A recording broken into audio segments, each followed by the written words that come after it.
ఇది అమరావతి తెలుగు ప్రజల గౌరవానికి, ఆత్మవిశ్వాసానికి, ఆత్మ గౌరవానికి సంబంధించిన విషయం. ప్రతి ఒక్కరూ గుర్తుపెట్టుకోవాలి. ఇల్లుండడమే కాదు, మనకంటూ ఒక రాజధాని ఉండాలి.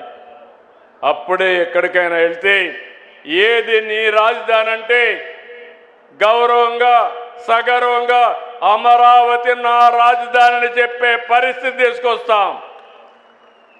అలాంటి రాజధానిని నిర్మాణం చేయడం 3 సంవత్సరాల్లో మీరే చూస్తారు. ఒక స్థాయికి తీసుకొస్తాం. అదే సమయంలో ఇంకొక విషయం కూడా మీరు గుర్తుపెట్టుకోవాల్సిన, రాష్ట్రంలో ప్రతి ఒక్కరూ గుర్తుపెట్టుకోవాలి. ప్రజా రాజధాని అమరావతి డబ్బులు, ప్రజల ట్యాక్సులు ఇక్కడ ఖర్చు పెట్టాం. ఇది ల్యాండ్ మానిటైజేషన్ ప్రాజెక్ట్. ఇది రైతులిచ్చిన భూమి నుంచి కొంత భూమి తిరిగి డెవలప్ చేసి వారికి ఇస్తాం. ప్రభుత్వ భవనాలు కానీ ఇన్ఫ్రాస్ట్రక్చర్ కడతాం. మిగిలిన భూమి కూడా కొంత అమ్మి ఆ డబ్బులతో పూర్తిగా అప్పులు లేకుండా ఈ రాజధాని నిర్మాణం చేసే బాధ్యత తీసుకుంటున్నామని చెప్పి నేను మీకు తెలియజేస్తున్నా. ఇది ఉపాధి కల్పిస్తుంది, రాష్ట్ర ప్రజలకు ఆదాయం పెంచుతుంది, తద్వారా సంక్షేమ కార్యక్రమాలు చేసే పరిస్థితికి వస్తాం తప్ప ఇంకొకటి కాదని చెప్పి కూడా నేను మీకు తెలియజేస్తున్నాను. కొంతమంది కావాలని తప్పుడు ప్రచారాలు చేస్తున్నారు. ఆ తప్పుడు ప్రచారాలను మీరు చూస్తే ఏదో రాష్ట్రంలో ఉండే డబ్బులన్నీ ఇక్కడ ఖర్చు పెడుతున్నారని తప్పుడు ప్రచారాలు చేసి పబ్బం గడుపుకునే పరిస్థితికి వస్తున్నారు.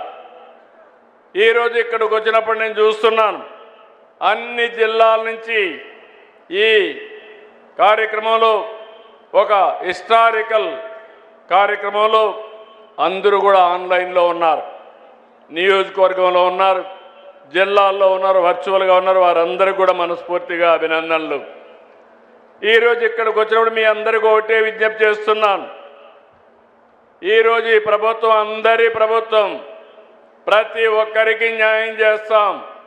మొన్నటి వరకు ఆర్య వయస్సులు వ్యాపారాలు చేసుకోవాలంటే కూడా భయపడుతూ చేసుకున్న పరిస్థితి.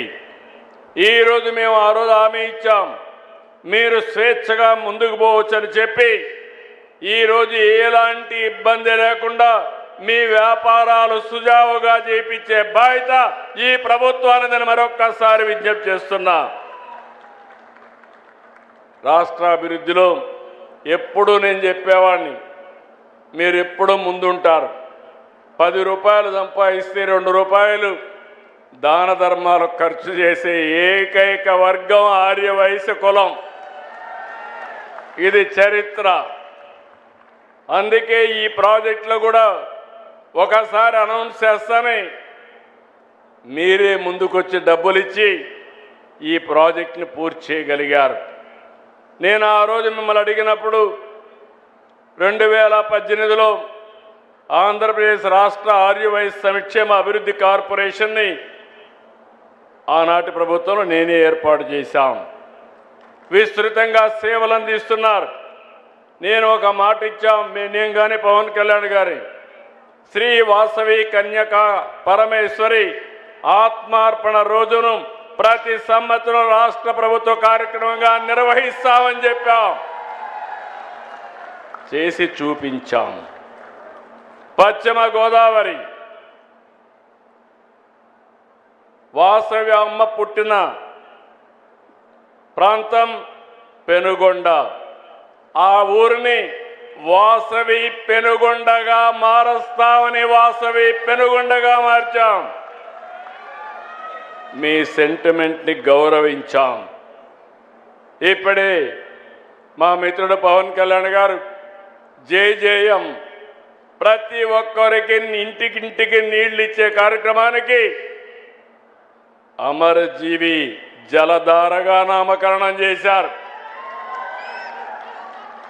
ప్రతి ఒక్కరికి గుర్తుంటుంది, నీళ్లు తాగేటప్పుడు అమరజీవిని గుర్తు చేసుకొని ఆ మహనీయుడి వల్ల ఈరోజు కొళ్ళాయి ద్వారా మేము నీళ్లు తాగుతున్నామని గుర్తు తెచ్చే విధంగా శాశ్వతంగా ఈ కార్యక్రమాన్ని చేపట్టాం.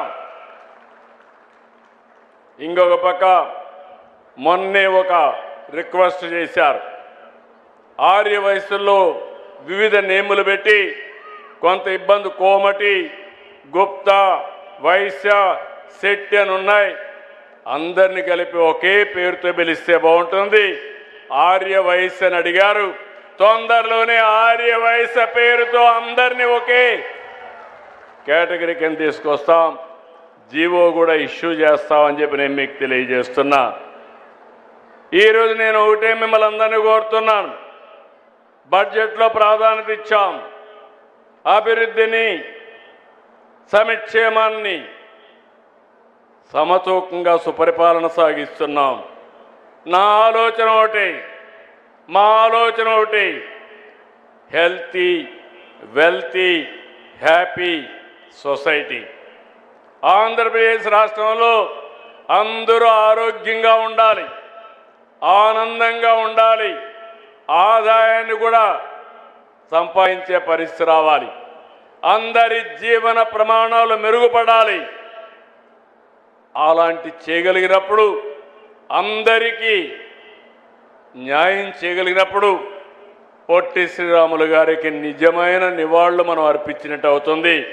దానికోసం మేము పనిచేస్తామని చెప్పి కూడా నేను మీకు తెలియజేస్తున్నా. నేను ఒకటే ఈ సందర్భంగా అందరికీ విజ్ఞప్తి చేస్తున్నాను. ఈరోజు మీరు చూస్తున్నారు, యుద్ధాలు జరుగుతున్నాయి. దీనివల్ల కొన్ని సమస్యలు వస్తాయి. అయినప్పటికీ మన ప్రధానమంత్రి నరేంద్ర మోడీ గారు చాలా సమర్థవంతంగా ఇబ్బందులు తగ్గించడానికి అన్ని చర్యలు తీసుకుంటున్నారు. ఓసారి ఇది మన చేతుల్లో లేదు. ప్రపంచం మొత్తం మీరు చూస్తే మొత్తం అతలాకుతలమయ్యే పరిస్థితి వచ్చింది. ఎక్కడికక్కడ సప్లై చైన్ అంతా కూడా డిస్టర్బ్ అయింది. దీనివల్ల వంట గ్యాస్ కానీ, అదే మరి మనం పండించే పంటలు కానీ, చేసే ఉత్పత్తులు కానీ అంతర్జాతీయ మార్కెట్లోకి అమ్మలేకపోతున్నాం. ఇలాంటప్పుడు కొన్ని ఇబ్బందులు వస్తాయి.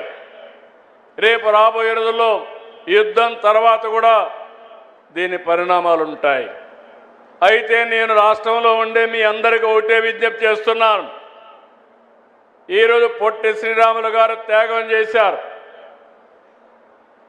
ఆయన బలిదానమే, ఆయన యొక్క ఆత్మార్పణే ఈరోజు మనమందరం కూడా తెలుగు మాట్లాడేవాళ్ళం ఒక రాష్ట్రంగా ఏర్పడ్డాం. అదే సమయంలో మనలో కూడా ఒక ఆలోచన రావాలి. మనం చేసే ప్రతి ఒక్క పని కూడా రాబోయే రోజుల్లో మంచి ఫలితాలు ఇచ్చే విధంగా మనం పనిచేయాల్సిన అవసరం ఉంది. ఈరోజు ప్రపంచమంతా కూడా యుద్ధం జరిగినప్పుడు, అనేక సమస్యలు వచ్చినప్పుడు మనం కృంగిపోతే నష్టపోతాం. అదే సమయంలో సరైన నిర్ణయాలు తీసుకోకపోతే తీవ్రంగా నష్టపోతాం. మన చేతుల్లో ఉండే నిర్ణయాలన్నీ మనం తీసుకుందాం. మేము ప్రభుత్వం కూడా సమీక్షలు చేస్తాం. ఎప్పటికప్పుడు మీకు గైడెన్స్ ఇస్తాం. ఈరోజు అవన్నీ చేస్తున్నాయి. ఇలాంటి కష్టకాలంలో సమిష్టిగా, స్ఫూర్తిదాయకంగా ముందుకు పోయి మనం పనిచేయగలిగితే రాబోయే రోజుల్లో దీనికి మెరుగైన ఫలితాలు వస్తాయని చెప్పి కూడా నేను మీకు తెలియజేస్తున్నా. అందుకే మనమందరం ఎప్పటికప్పుడు గుర్తుపెట్టుకోవాల్సింది, ఇలాంటి మహనీయులందరూ ఎన్నో త్యాగాలు చేశారు. దేనికోసం త్యాగాలు చేశారని మనం ఆలోచిస్తే జాతి కోసం త్యాగాలు చేశారు. మనమందరం ఆలోచించాల్సింది, అలాంటి త్యాగాలు నిరంతరం ముందుకు పోవాలంటే జాతి కూడా గుర్తుపెట్టుకొని ఏ సమయంలో ఏ విధంగా యాక్ట్ చేయాలనో ఆ విధంగా యాక్ట్ చేయాల్సిన అవసరం ఉంది. నేను ఒకటే హామీ ఇస్తున్నాను. నాకెప్పుడు గుర్తుంటుంది, అమరజీవి పొట్టి శ్రీరాములు గారు త్యాగ ఫలితం ఈరోజు ఆంధ్ర రాష్ట్రం భాషా ప్రయుక్త రాష్ట్రం మనకు వచ్చింది. మొన్నటి వరకు ఒకసారి మీరు చూస్తే ఎన్టీ రామారావు గారు తెలుగుదేశం పార్టీ పెట్టే వరకు తెలుగు వారికి గుర్తింపు లేదు. ఈరోజు ప్రపంచం మొత్తం తెలుగు జాతికి గుర్తింపు తెచ్చిన వ్యక్తి నందమూరి తారక రామారావు గారు. ఈరోజు మళ్ళీ మిమ్మల్ని కోరుతున్నా, మనమందరం గట్టిగా పనిచేద్దాం.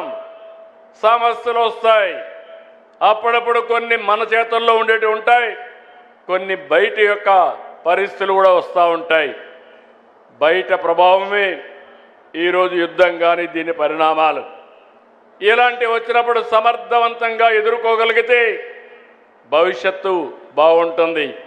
అందుకే నేను పిలిపిస్తున్నా, నా ఆలోచన ఒకటే, మా మిత్రుడు పవన్ కళ్యాణ్ గారి అదే మరిగా మన ప్రధానమంత్రి నరేంద్ర మోడీ గారు ఆయన ఒకటే ఆలోచిస్తున్నారు, వికసిత్ భారత్ 2047 భారతదేశం ప్రపంచంలోనే నెంబర్ 1 దేశంగా ఉండాలనేది ప్రధానమంత్రి యొక్క ఆలోచన. మా ఆలోచన భారతదేశాన్ని మొదటిగా స్థానం నిలబెడుతూనే తెలుగు జాతి ఆంధ్రప్రదేశ్ రాష్ట్రం భారతదేశంలోనే నెంబర్ 1 స్టేట్గా ఉండాలనేది మా ఆకాంక్ష. అప్పుడే మనం పొట్టి శ్రీరాములు గారికి నిజమైన నివాళులు అర్పించిన వాళ్ళు అవుతాం. ఆయన యొక్క వారసత్వానికి సార్థకత వస్తుంది. దీనికి మీరందరూ కూడా కృషి చేయాలని మరొక్కసారి కోరుకుంటూ, ఇలాంటి ఒక హిస్టారికల్ సంఘటనలో మనం అందరం భాగస్వాములు కావడం ఇది ఒక చరిత్ర. ఆయన చనిపోయినప్పుడు నేను 2 సంవత్సరాలు ఉన్నా, అప్పుడే పుట్టా. పవన్ కళ్యాణ్ గారు అప్పటికి పుట్టుండరు, కానీ చాలామంది వేదిక పైన పుట్టుండరు. కానీ ఈరోజు ఆయన విగ్రహం పెట్టడంలో, ఆయన స్ఫూర్తిని ముందుకు తీసుకుపోవడంలో మనందరం భాగస్వాములయ్యాం. ఇది మన పూర్వ జన్మ సుకృతంగా భావిస్తూ మరొక్కసారి మీ అందరికీ పేరు పేరున మనస్ఫూర్తిగా అభినందనలు, ధన్యవాదాలు. గట్టిగా చెప్పండి, అమరజీవి అంటే జోహార్ జోహార్, జోహార్ జోహార్, జోహార్ జోహార్, జోహార్ జోహార్.